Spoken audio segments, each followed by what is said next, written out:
Hi guys, welcome to our DIY video. So maybe everyone we have faced such kind of problems in our kitchen. Sometimes we have a broken holder, sometimes we have a broken handle of the pots.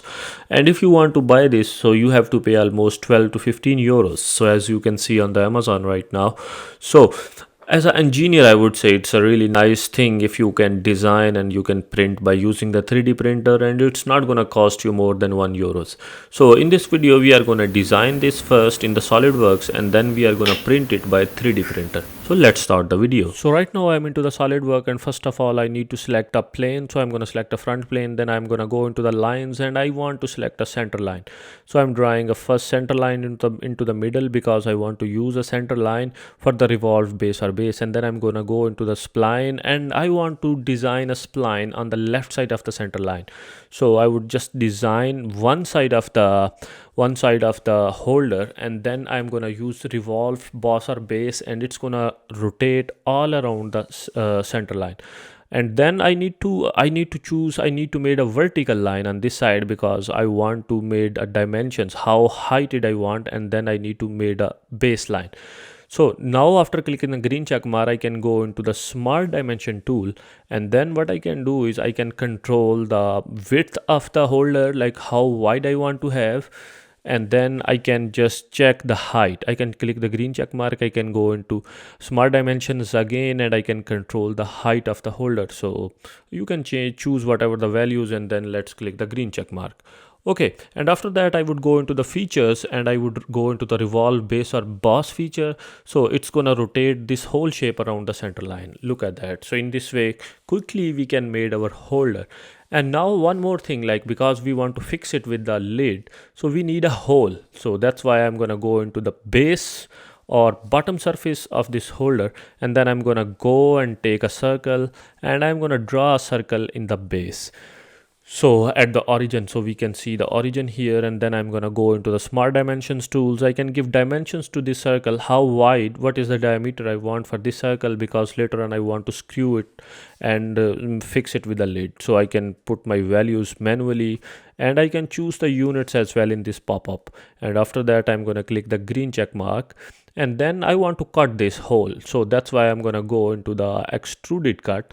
So it's gonna extrude top or bottom, so you can change the direction. So I'm just gonna give my dimensions how deep I want to cut this, and then I can give my dimension and click the green check mark. We can have a hole here, as you can see here. Okay, after having this hole, what we can do is, as you can see, like we can control multiple things. If you want to design some other stuff, we can.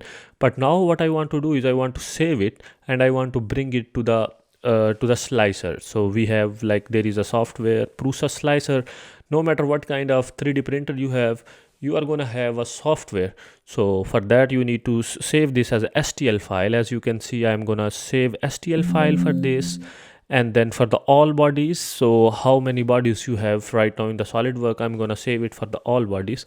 Okay, so after saving the file, I'm gonna go into the Prusa slicer. This is a software from the Prusa 3D printer, and then I'm gonna import the file.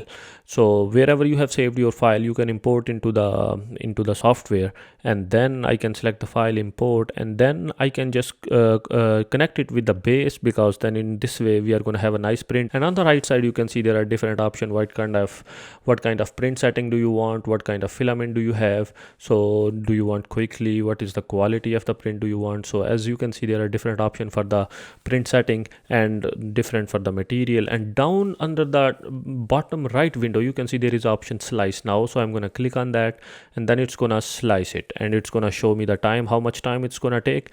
And then I'm going to export the G code, and then I can just run that G code onto the software by using the memory card or USB.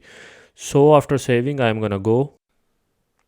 So I already start the print on the printer. As you can see, we have a different printers. Maybe I can make a extra video to explain the differences between different printers. Or if you want to learn the designing, how you can learn the SolidWorks designing, I have over 10 hours of course. You can check the course link into the video where I explain each and every tool. So after completing the print, here you can see we have a final lid holder here.